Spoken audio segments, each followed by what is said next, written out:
Hay, ang traffic. Ano na naman ba kasi to? Sino na naman ba yung mga to? Yung mga nagpepenitensya kuno. Wow, sige lang. Sige, tira. Hala, bira. Sige, suga. Yeah. Paspas doon, paspas dito. Sige. Kaganyan-ganyan kayo, malaman-laman lang namin mamaya niyan. Nag-iinuman kayo sa kanya-kanya ninyong bahay o sa bahay ng tropa nyo? Napakawalang yan ninyo? Ginagaya ninyo ang ginawa ni Jesus Christ?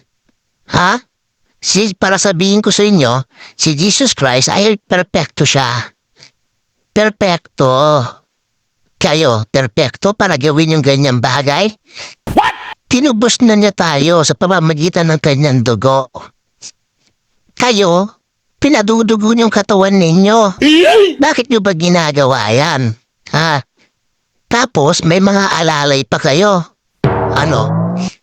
Para hindi kayo masagasaan? Ganyan ba yung nagsisisi? Oh, come on. Huwag na tayo maglokohan dito. Ha? Tapos ano, mamayang gabi, sasabihin nyo sa kanya-kanya ninyong pamilya, masakitan nyo mga katawan. Papagalitan nyo pa ang inyong mga asawa. Naaskasuhin kayo kuno. Ha? At kapag hindi kayo nasikaso, magagalit kayo. Papagalitan nyo ang asawa ninyo o mga nanay ninyo. Uutusan mo sila bumili ng gamot. Ha? Pain reliever? Ginawa-gawa mo yan? Tapos, mang-uutos ka? Ano ka, boss? Ganyan ba yung nagsisisi? Yung iba dyan, ganyan-ganyan, nauhaw lang ng konti. Nasa gilid na, nagsisiinuman ng tubig. Nagsisipagyosi. Ha? Kung tatanungin kung tunay yan, miski sa loob lang kayo ng bahay, yung walang nakakakita, gagawin nyo yan. Pero, hindi yan naayon sa kalooban ng Diyos.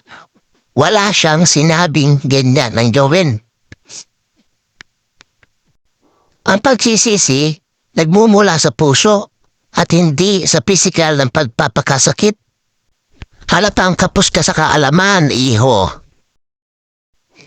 Magsiuri na nga kayo. Abala kayo sa daan eh. Wala naman totoo sa ginagawa ninyo. At kung tunay kayong nagsisisi, idaan nyo sa dasal. At pagkatapos nun, lakipan nyo ng gawa. Yung totoong gawa. Wag puro nawa. Karamihan dyan, puro nawa eh. Wala namang ginagawa. May pabuhat-buhat pa kayo ng krus? Ha? Ang sisipag nyo magbuhat ng krus kuno. Ginagaya nyo si Jesu Cristo.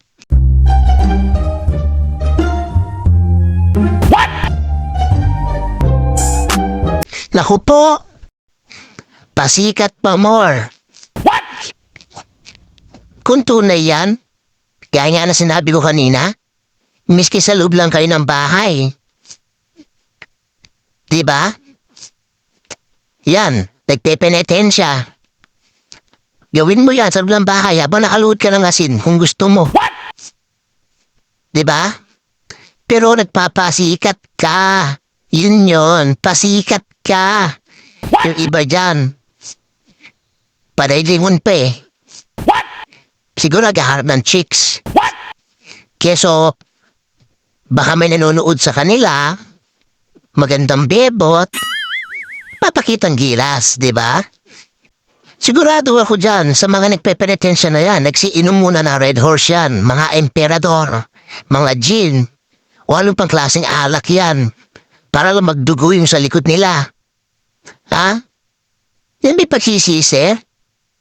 Hampasin mo yung likod mo. Nang walang bleed. Sige, hampas lang hanggang sa dumugo. Ang pinakamahalaga ay ang tunay na pagsisisi at pagbabago ng puso, hindi ang pisikal na pagpapasakit. Ang Diyos ay tumitingin sa puso ng tao, hindi sa kanyang mga gawa. Ang pagbabago ng puso